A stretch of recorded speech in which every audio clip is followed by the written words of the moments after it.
Hey all you zombies, and welcome back to Ants Minecraft. If you've been following along with my videos, you'll know I've been using the world edit generate command to do various mathematical objects like helixes and arches and spheres and cylinders and a lot of other things like that. Today we're going to look at the generate command again, but rather than generate new structures, we're going to use it to modify existing structures.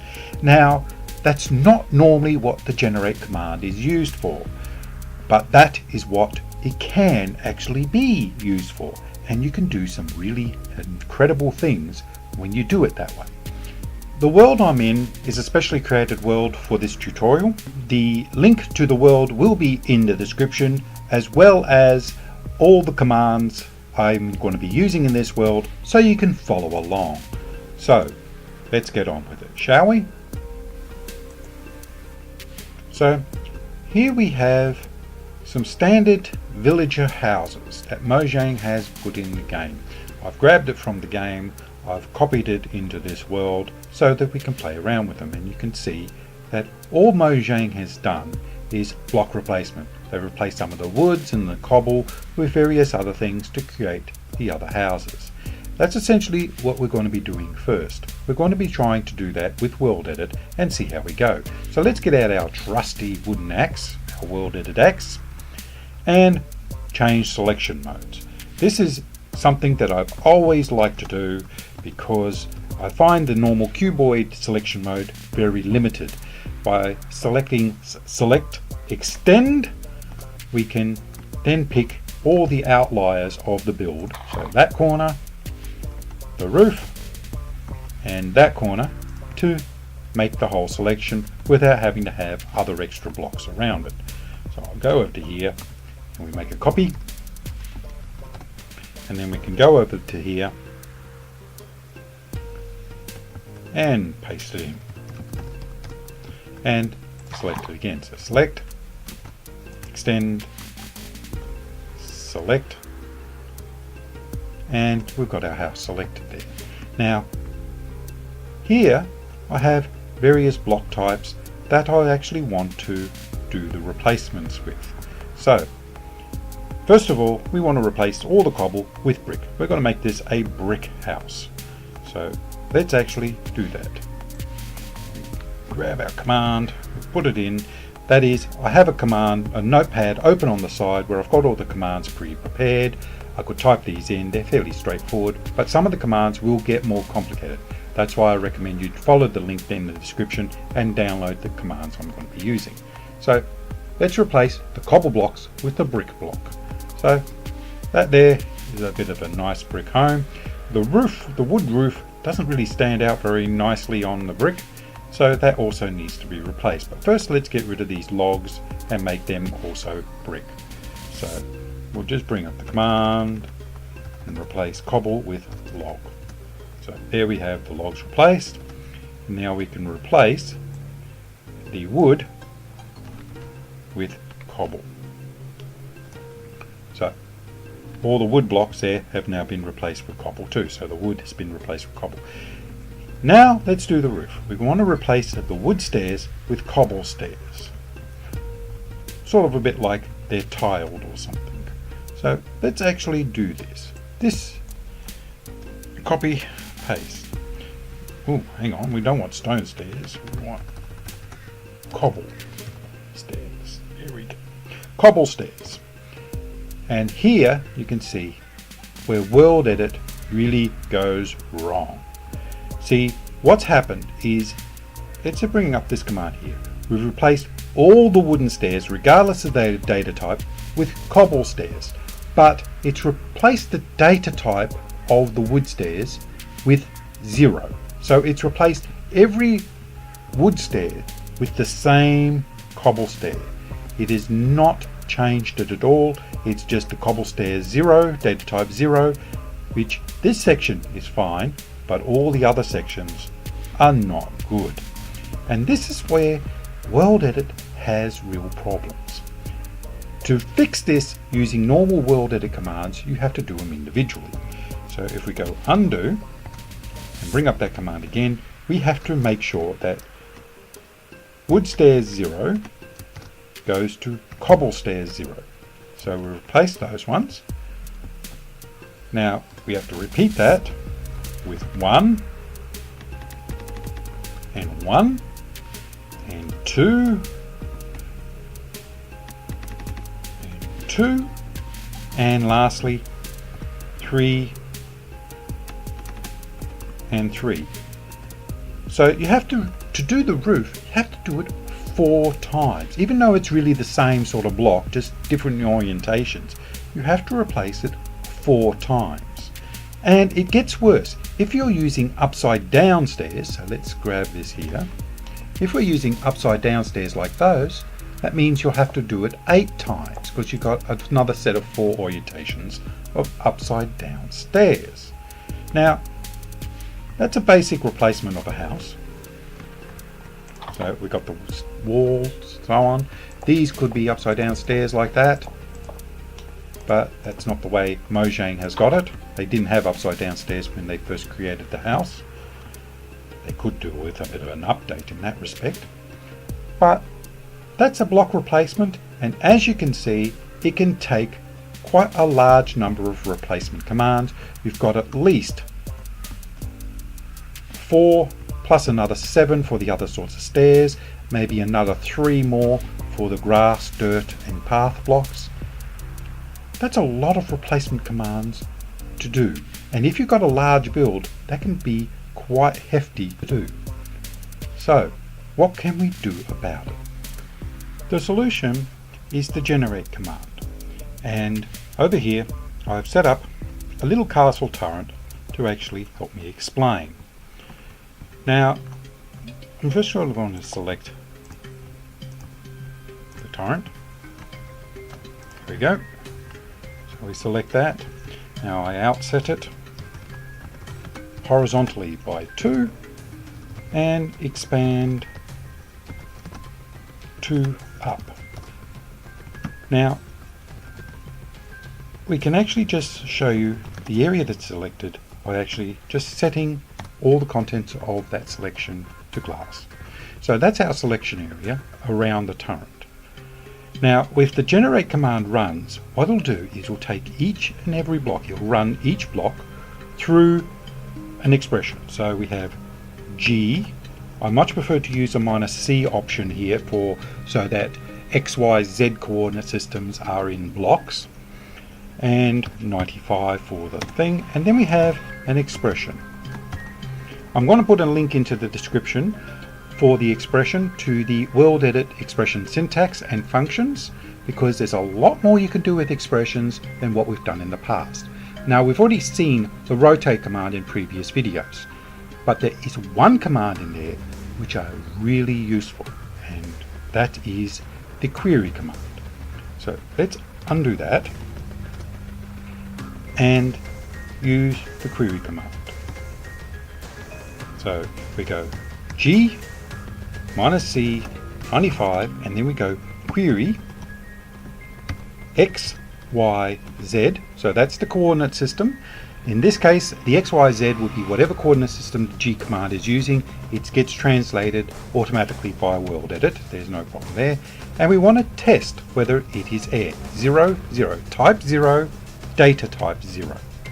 So if it is air, replace it with glass. So this becomes true if it's air. So look up that block and see if it's air.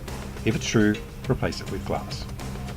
And there we put glass all round our turret, but none of the original blocks have been lost, only the air blocks.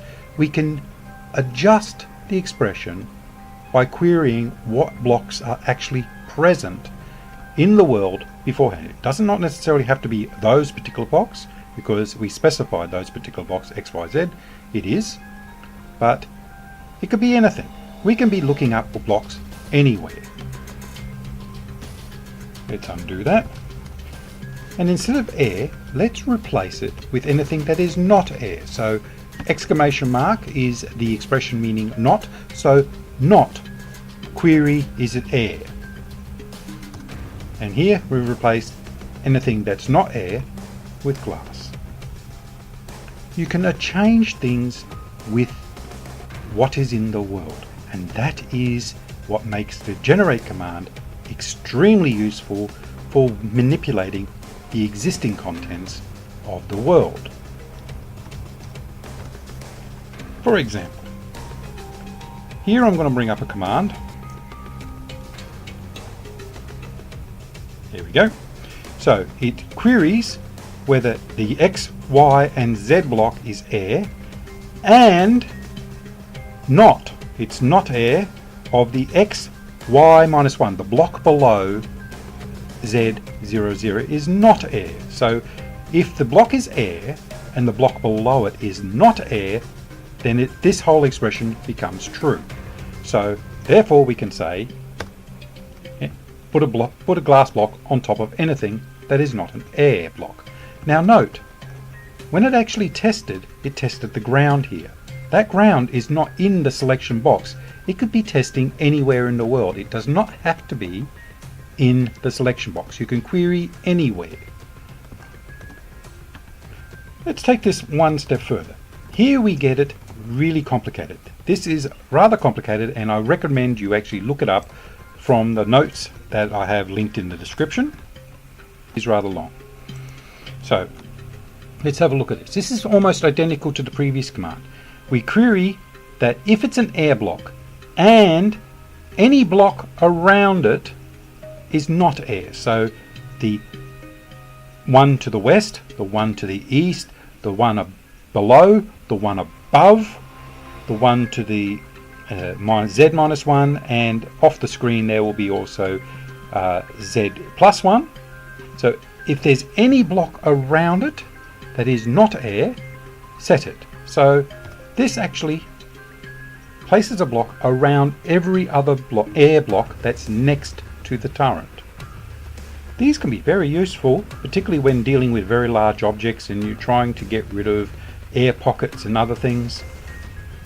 You can sort of repeat that too. If we repeat it, we get an extension. This is blocks, every block which is within 2 of a non-air block. But of course only the blocks within the selection area are being set. Undo, undo. Now there are some very useful things you can do with this. Let's go over to here. I have here sort of like a bit of a pseudo road. I'm going to select the middle block. Okay, so we've now got a 1 block selection, and then I'm going to outset that horizontally by 7. So now we've got an area that contains this road. I can show that, set 95. So that's the area selected. Undo. And here we're going to look up a block that's not relative to the other one. So here we rotate the X and Z coordinates. Now the X and Z coordinates is the current block that the G command is looking at, but we're going to rotate it by 0.4 radians around and then look up the block. And this time, rather than just test whether the block is set, we are going to actually assign the value of that block to the type and data value. Remember, the type and data value is normally set to 95 and 0 in this case.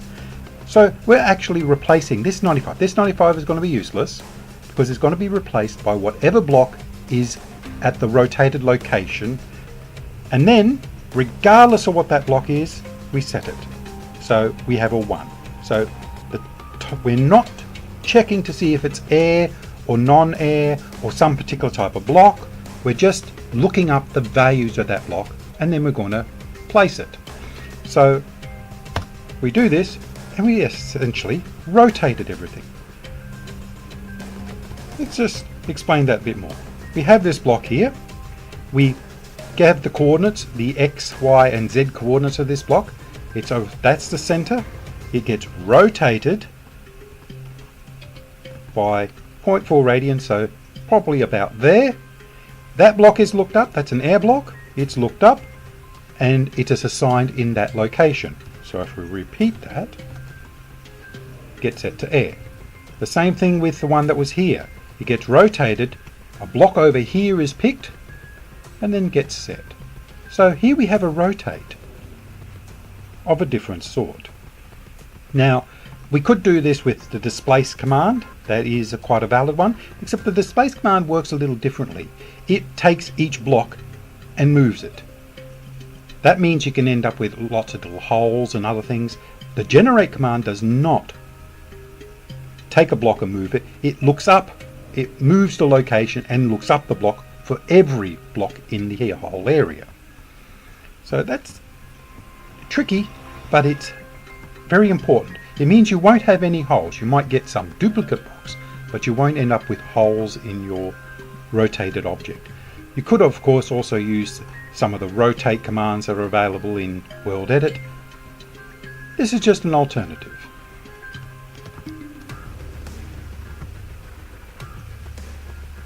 This looking up of commands can also be used for some other very interesting things. For example, here I have a whole stack of pillar types.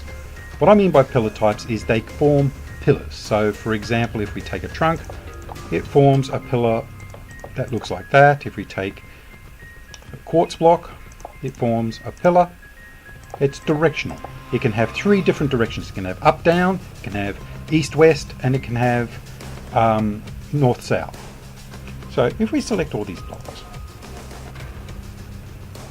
I'm not going to leave out the quartz because it's slightly different.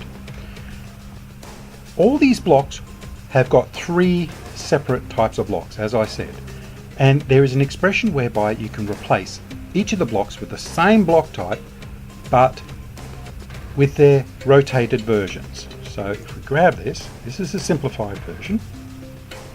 So we query the current block at the current location. This is 0. It does not matter. We're not using -c because we're not actually going to be needing real world coordinates for this, because we're only going to be dealing with the actual block at that location.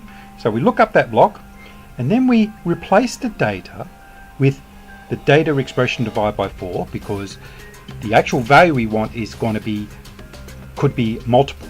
This could be a log, it could be spruce log, it could be a number of other things. So we have to first preserve the data type, and then we replace it with 4 times a random number of 3, so 0, 1 or 2.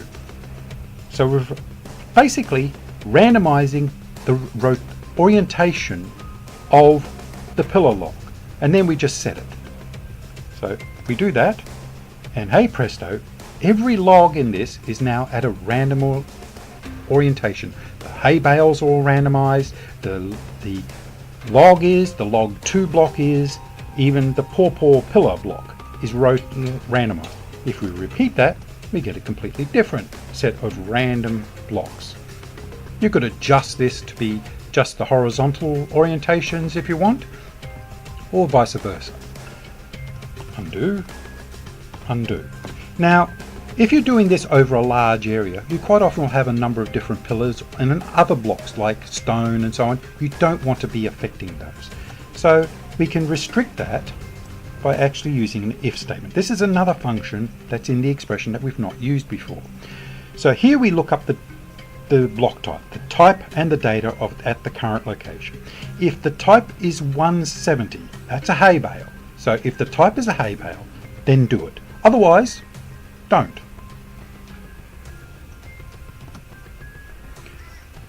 In actual fact, if we look at the expression, the one here basically is still replacing all blocks, but we're only changing the data of the hay bale. So we're actually pulling this block up, not doing anything to it, doing it and putting it back. So that is a caveat. We are actually replacing all the blocks because of the one on the end, but we're only changing the hay bale. On the other hand, some blocks, for example wood types, have multiple types. So for example, this is log 2, and we could have acacia log. So acacia, let's just do this properly. See, there we go, acacia log. So we've put some acacia log in there. We want to change the dark oak log, but not the acacia log. So there we go.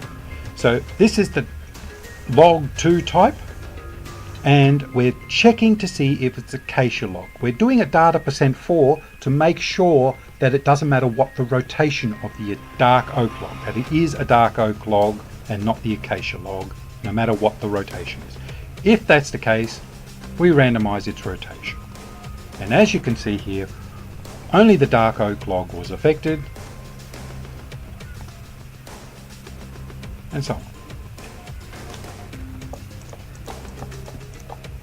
So undo 3, whoops. There we go. Now quartz pillars are a little different. They have a slightly different formula. They're not quite exactly the same. Its formula is like this. So here we test to see if it's quartz and its data type is greater than or equal to 2. That makes it a quartz pillar, and this time we randomize to 2 plus whatever a random orientation. So it'll be 2. The data will be set to a random of 2, 3 or 4, and then we set it. So the quartz is slightly different, but the same sort of rules can be applied.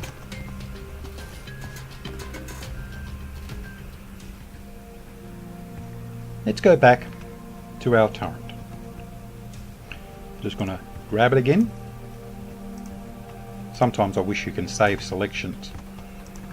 Okay, so we don't need to outset that. We'll just use it as is there. So we have our turret.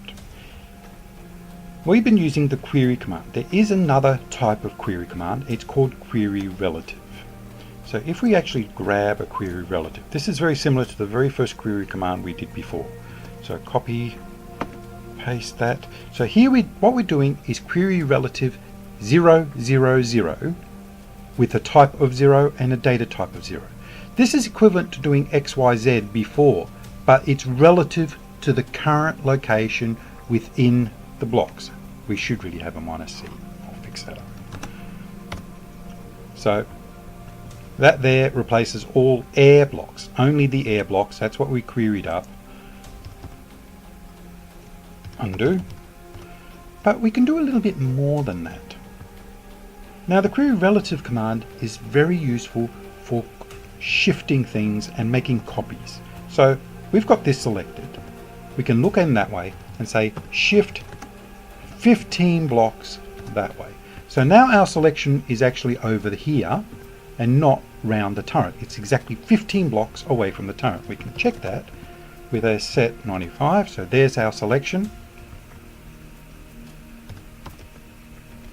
Is we can say query relative -15 0 0 type data, and if the type is not 0. So this could be a 1 or it could be just that. Basically, if it's not air, copy it. And hey presto, we get a copy of the turret. This is our selection area. It looked up the block over there and copied it. Little bit of a caveat with this though. Signs will become blank signs. Chests will become empty chests. In general, it will copy things straight across like that. This means we can preserve the original and just modify the original as we're copying it across. And undo. Let's try this again, but this time let's actually just copy the stairs, the stone stairs. So I'll copy that. Here we go. So this time we're doing a copy relative, we're getting the type and thing, but we're only going to copy it if the type is 109, the stone brick stairs. So that is all the stone brick stairs in the original turret. All the other blocks are missing. That can be very useful for finding where things are or just pulling certain things out. Let's actually take that a little bit further, undo, and replace the type of stairs. So here, if the type is 109, then set the type to 156.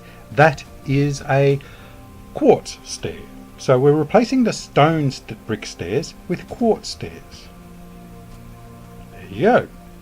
So you can do quite a few things with this.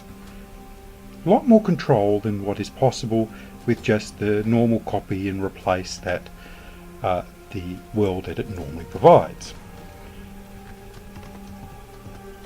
Undo properly. There we go.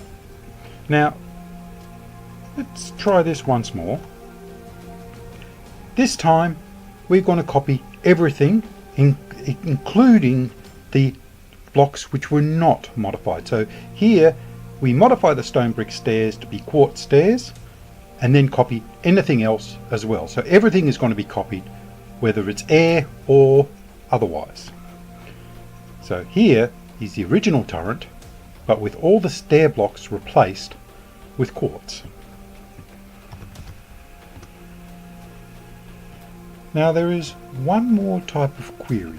We've looked at the query with its X, Y and Z coordinates. We've also looked at query with its relative coordinates relative to the actual selection area. But there is one more query that we need to look at, and that is the absolute coordinates query, or query ABS. Now if we look at this, we see that it's actually located at 2464. So this block location is 2464. Let's actually try this, shall we? We grab our query, and here we are, we're querying 0, which does not matter. Query ABS with a capital A, 2464, and we grab the type and the data type from that block, from whatever block is at that location, and set it. So our selection box over here should be filled with this block. So if we do this, hey presto, it does. We've just looked up that block and filled the area with it. It doesn't matter what that block is. It could be changed with pistons or whatever it is. It could be a specific type that changes regularly. Who knows? It means we can actually depend on something that already exists rather than something that's been hard-coded into the expression. Here we take this a step further. Here we look up the data type. So this 95 or 0 or whatever does not matter. We look up the data type, and this time we query -15 relative to this thing, and if it's not 00. So it'll look query to see if it's air. If it's not air, set it. Oops, well, it helps to undo first, so let's actually undo first. And now do it. And there we have it. We've copied this one, replacing every block with the black stained clay. It could be anything. For example, if we replace this block with that one, undo, replace, and there we have it in wood. Put it back. Undo. That's query absolute. It's been quite a long video so far, but we're on the home stretch now. We've gone through all the basics, and now we can put it all together to actually generate a really complicated generate command that can do some amazing things, something that World Edit normally is not known to be able to do. So what we're going to do is we're going to try something very tricky. We got here a set of palette. These are all the blocks that could be in the turret over there, and I want to replace each and every one of these blocks with the equivalent block over here. Now this is going to be pretty tricky, and we're going to have to build it up slowly. Let's start with this. We want to replace any of these stair blocks that are in here with this stair block.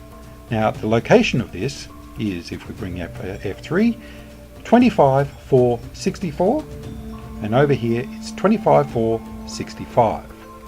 So they're the locations that we have. So let's actually start with that and bring up the first equation, the first expression. So here we look up the data type of our turret. We're using a relative query. 15 blocks to the west of our selected area is the turret, and we look up the type and the data type of this. Then we compare that type and data type with our special absolute location, and if it's a match, if it's true, then the type and data type will be the same. Copy it across. If it's false, don't do anything. So this will just copy the matching stairs in our turret, and lo and behold, 4 of the blocks matched those stairs. Now that's just matching the blocks, but the type and the data type was always going to be replaced. Even if it wasn't a match, it was still going to be replaced, and the type and data type will become these stairs. So if we try that again, if we bring this up again and we add a 1 to the end here, it will match. This type and data type will be always those stairs, so we end up with a big block of stairs. Not very useful. We need to be able to preserve the original block when we do it, and for that we need to actually replace. We can't use type and data here because these get replaced by the query. This is the dual aspect of the query function. It both is a comparison as well as a data replacement. So we need to preserve the type and data type while actually comparing it. So let's bring up the next one. Undo first. This is the next variation. Now we just look up the type and the data type from the turret, but this time we assign those values to new variables t and d, and then we do the lookup. If query absolute t and d is a match for the stairs, then this if will be true, then grab the replacement stairs. Otherwise, just pass it on as normal. The type and data type will then not have been changed, and so the original block over here will be copied across. And lo and behold, there we are. So here is our turret with just those 4 blocks replaced. Beauty. The next step is we need to loop this expression that we've just worked out over each of the values. So let's actually have a look at the lookup value for here. So here, this is 3464, and our replacement is 3466. So that's the first one, and this is positive x. This is going east. So the next one will be 31, 32, 33, 34. So we'll be increasing the x value to go through here until we find the block that matches. And if it doesn't match, well then we just want to pass it on as normal, although every block in this thing does match except air. We need to have that loop stop when it's a match or when it hits air block here. If it's an air block here, then stop, leave it alone and pass it through. So let's undo this last one and bring up the first of the looped form of that last expression. This is where it's going to be starting to get really long. As I said, it's going to start getting really long. So let's actually break this up and start looking at it at the beginning. So first of all, we've got our same look up the turret block. So we grab our turret block. We then set some new variables. I is 0 and the type is equal to 1. That's just an in case. While the type is 1. So while we haven't found any air block, while we still have a block here and it hasn't hit that 0 block on the end, loop. So this is a new expression, while, and then we've got a curly brace, and that will continue on until the matching curly brace at the end.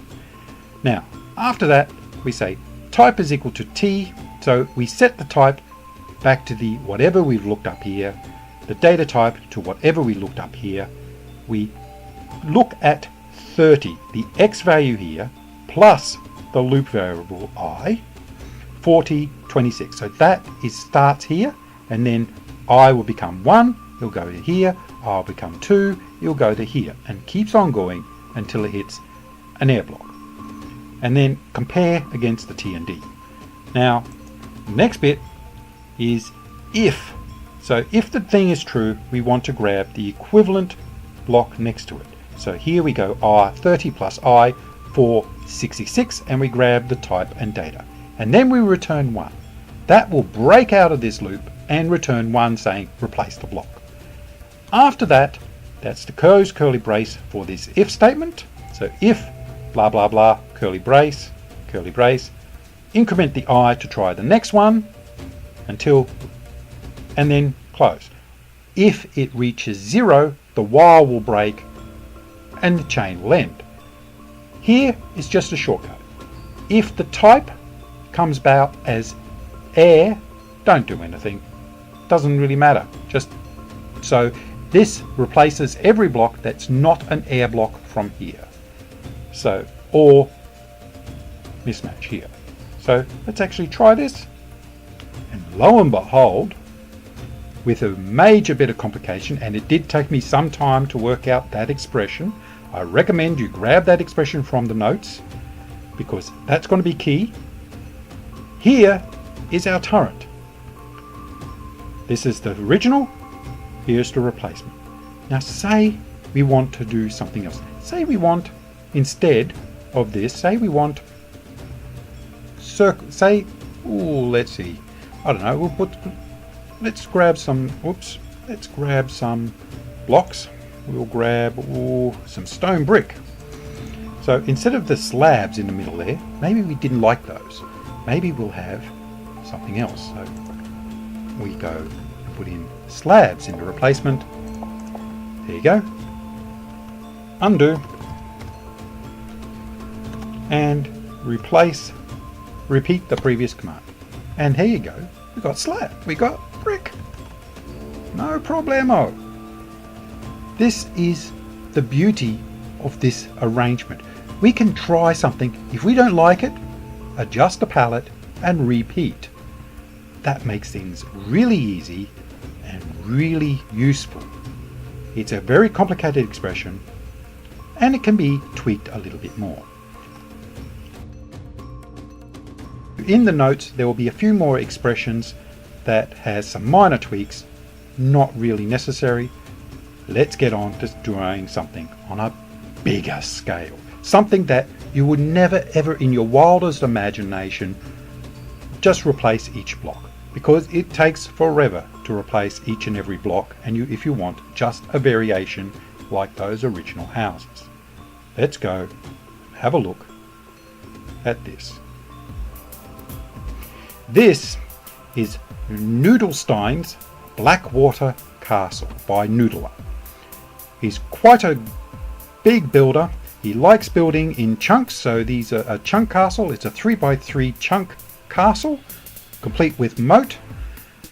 It's really well done. It's not decorated on the inside, but it's got lots and lots in it. This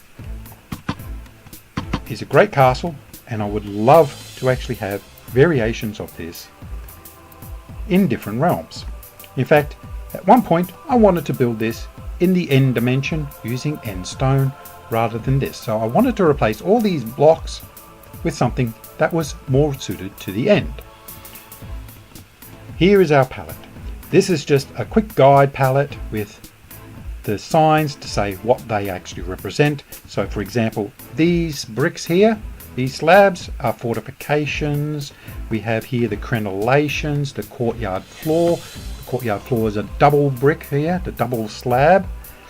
And so that's a guide. And then these are the actual blocks. So we have water here, we have outside thing holding the moat in place. We have the flooring and roofing blocks. and we have a few flooring and even window pane on the end here.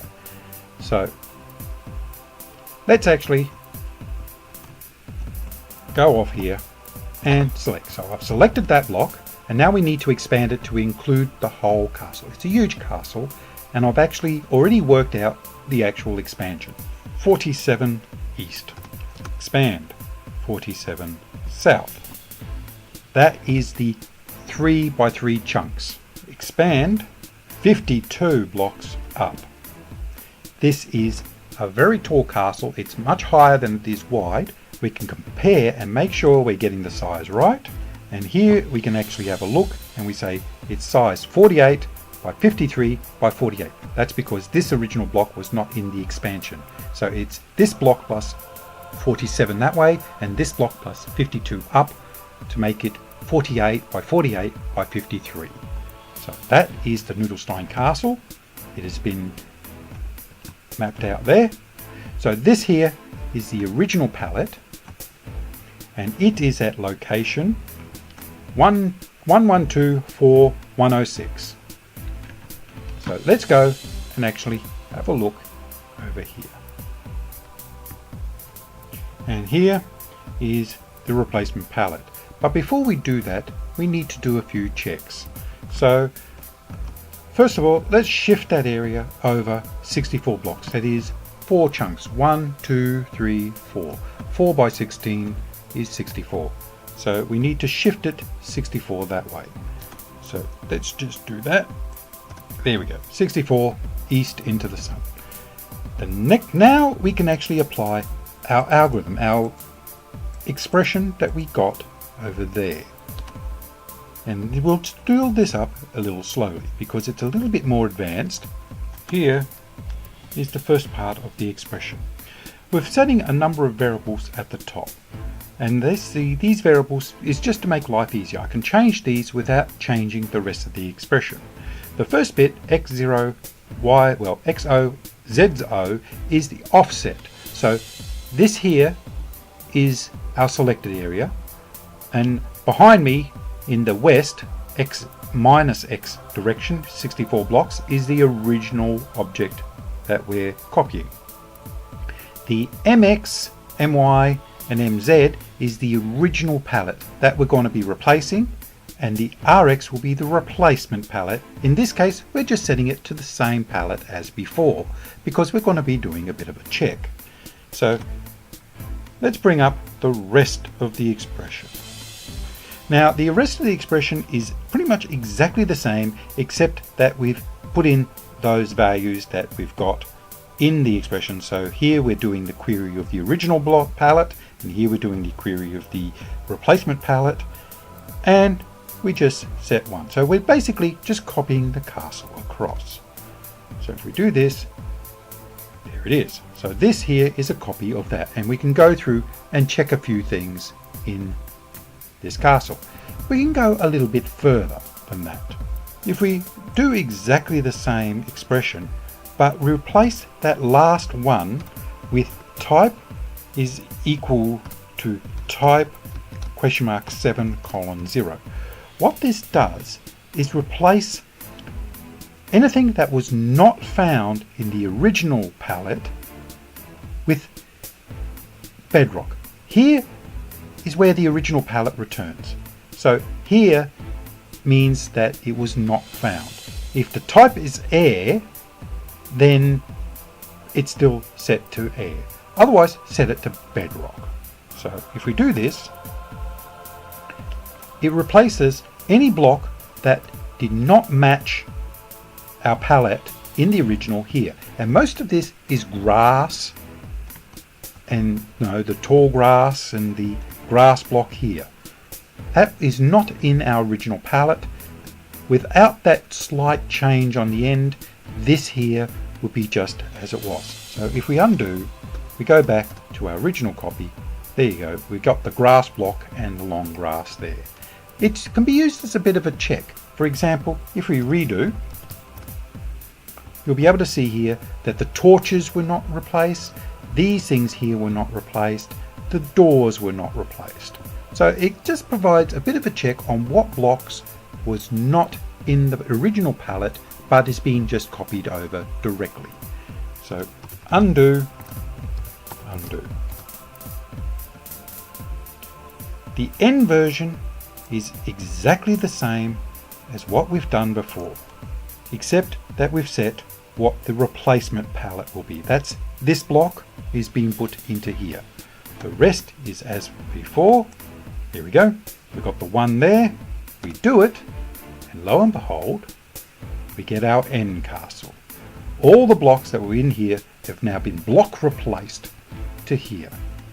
If we find something here is not to our liking, for example, say we didn't really like this flooring, maybe we'd like to have the original flooring, well, that's straightforward. We can actually do that. Let's see if we can find that. Let's just use that. Okay, so say we didn't like that. We can put that one there, undo, and redo. And here we go. That's been replaced. The doors, the torches, and the foliage around here is just passed as normal without any change. Let's just finish up by going to this one. This is where I tried to make an end version. Sorry, a nether version. So here we have a nether replacement palette. First of all, we need to shift that region over. So let's see, we shift it over east. There we go. Shift east. So that's our area there. And let's just do the expression. Replacement. So here is the new replacement location. And the rest is exactly as we did before. Boom. And hey presto, now we have a nether Noodlestein castle.